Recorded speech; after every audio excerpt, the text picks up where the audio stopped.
Assalamualaikum warahmatullahi wabarakatuh. Shalom, salam sejahtera bagi kita semua. Om Swastiastu, Namo Buddhaya. Pada hari ini, saya Ruseptiana, mahasiswa Institut Semi Bekasi, jurusan Manajemen Komunikasi, akan membahas mengenai konsepsi geopolitik wawasan Nusantara pada chapter 12. Yang pertama ada ketahanan nasional. Di sini ketahanan nasional terdiri dari dua kata, yaitu ketahanan dan nasional. Ketahanan sendiri memiliki pengertian kemampuan peralatan tubuh seseorang untuk melawan kelelahan selama aktivitas berlangsung. Sedangkan nasional memiliki pengertian bersifat kebangsaan, berkenan, atau berasal dari bangsa sendiri. Jadi ketahanan nasional itu adalah suatu kondisi dinamis, suatu bangsa yang terdiri atas ketangguhan serta keuletan dan kemampuan untuk mengembangkan kekuatan nasional dalam menghadapi segala macam dan bentuk ancaman, tantangan, hambatan, dan gangguan baik yang datang dari luar ataupun dari dalam. Selanjutnya ada unsur ketahanan nasional. Di sini unsur ketahanan nasional ada 8. Yang pertama itu unsur penduduk, wilayah, sumber daya alam, di bidang ideologi, di bidang politik, di bidang ekonomi, di bidang sosial budaya, di bidang pertahanan dan keamanan. Dan di sini ada sifat-sifat ketahanan nasional. Yang pertama itu ada mandiri, dinamis, manunggal, wibawa, konsultasi, dan kerjasama. Selanjutnya ada kedudukan dan fungsi ketahanan nasional. Kedudukan dan fungsi ketahanan nasional itu adalah ketahanan nasional berkedudukan sebagai landasan konseptual yang didasari oleh Pancasila sebagai landasan ideal dan Undang-Undang Dasar sebagai landasan konstitusional dalam paradigma pembangunan nasional. Selanjutnya, ada konsepsi ketahanan nasional itu ada 6. Yang pertama, ketangguhan, keuletan, identitas, integritas, ancaman, dan hambatan dan gangguan.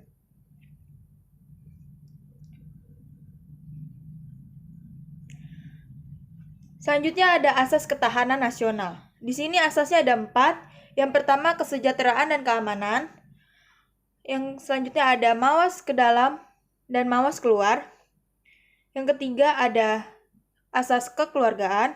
Yang keempat ada asas komprehensif, integral, dan atau menyeluruh terpadu. Selanjutnya ada 8 pendekatan Astagatra dalam pemecahan masalah. Di sini ada 2 aspek. Yang pertama aspek alamiah Trigatra, yang kedua ada aspek sosial Pancagatra. Di dalam aspek alamiah ini terdiri dari letak geografis negara, kekayaan alam, keadaan dan kemampuan penduduk. Sedangkan di aspek sosial Pancagatra itu terdiri dari ideologi, politik, ekonomi, dan sosial budaya. Selanjutnya ada gatra penduduk. Gatra penduduk ini, penduduk suatu negara menentukan kekuatan atau ketahanan nasional negara yang bersangkutan. Yang kedua itu ada gatra wilayah. Wilayah turut pula menentukan kekuatan nasional negara. Selanjutnya ada gatra sumber daya nasional. Hal-hal yang berkaitan dengan unsur sumber daya alam sebagai elemen ketahanan nasional. Yang keempat itu ada gatra di bidang ideologi. Ideologi mendukung ketahanan suatu bangsa. Selanjutnya ada gatra di bidang politik. Politik penyelenggaraan bernegara sangat mempengaruhi kekuatan nasional suatu bangsa, suatu negara.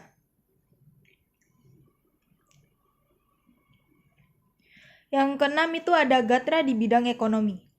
Di sini ekonomi yang dijalankan oleh suatu negara merupakan kekuatan nasional negara yang bersangkutan terlebih di era global sekarang ini. Yang ketujuh ada gatra di bidang sosial budaya ini. Unsur budaya di masyarakat juga menentukan kekuatan nasional suatu negara. Yang terakhir ada gatra di bidang pertahanan keamanan. Pertahanan keamanan suatu negara merupakan unsur pokok terutama dalam menghadapi ancaman militer di negara lain. Selanjutnya itu ada menganalisis potensi ancaman bagi ketahanan bangsa di era global. Menurut buku putih pertahanan tahun 2008, ancaman yang membahayakan keamanan dan kelangsungan hidup berbangsa dan bernegara itu ada dua. Yang pertama, ancaman militer dan ancaman nirmiliter. Ancaman militer ini adalah ancaman yang menggunakan kekuatan bersenjata yang terorganisasi yang dinilai mempunyai kemampuan yang membahayakan kedaulatan negara, keutuhan wilayah negara, dan keselamatan segenap bangsa.